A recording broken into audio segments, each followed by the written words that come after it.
8900. Now, more of Stacy Taylor. And more of you.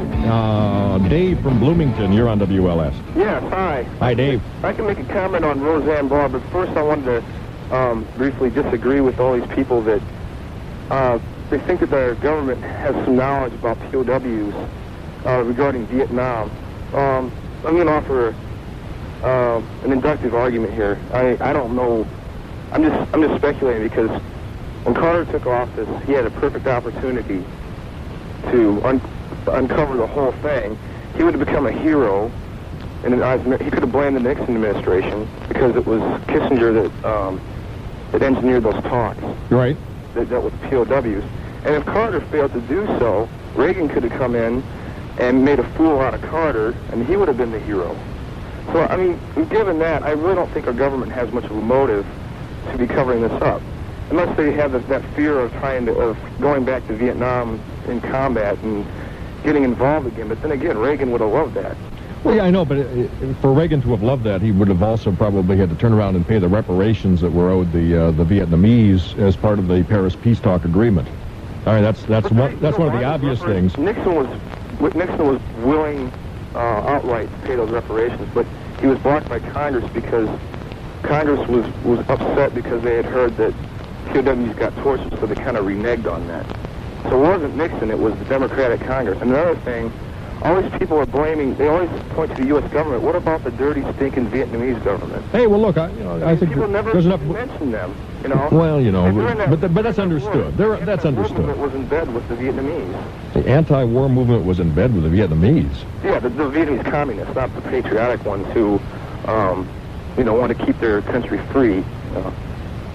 Are you serious, or are you just for the sake of discussion here? Well, I've observed the anti-war movement in Vietnam. They had a strong affection to the North Vietnamese, people like Susan Sontag. I know, but the real anti-war movement in this country consisted of people who've never even heard of Susan Sontag. But they were the forefront of the movement. You don't really believe that, do you, Dave? Come on, buddy. Come on, fess up. You're just saying that because you want to spark some controversy. Like Mary Rubin, Susan Sontag, Jane Fonda. And you think that was the anti-war movement? Not the masses, obviously not. The masses never. You're saying that's the peace movement in general. There's always been a peace movement. There's always been peace activists, and they're usually the same people. In fact, some of them are the same people that were protesting the war. I would agree in the Persian Gulf, but that doesn't. I would agree. The American Friends Society, of course, they wouldn't, consort with the North Vietnamese. But I'm just saying, for the most part, there was a lot of sympathy with they thought that the revolution was just, and there was a lot of relief in 1975 when Saigon. I saw a press conference when Jerry Ford finally announced it was on the eve of the fall of Saigon and the government in Vietnam fell, South Vietnam. And I'm not saying that they were a perfect government either, but their way of life was much better than it is now.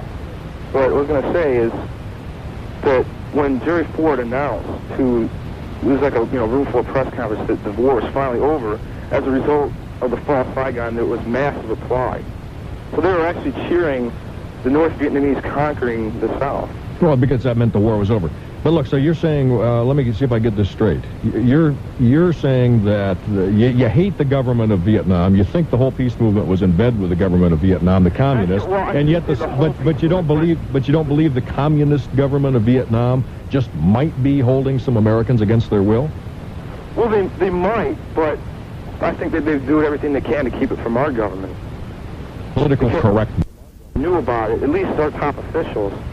When the incoming presidents come, they could blow the whistle and become heroes. It's a perfect opportunity to make, even. But how could they blow the whistle and become heroes if the government is keeping the information from the United States government? Because it would be a new administration. They could blame it on Nixon. And Reagan could. All right, Dave. Thank you, sir. Thank you. Yeah, again, I guess I don't want to fight the Vietnam War over again either on this issue.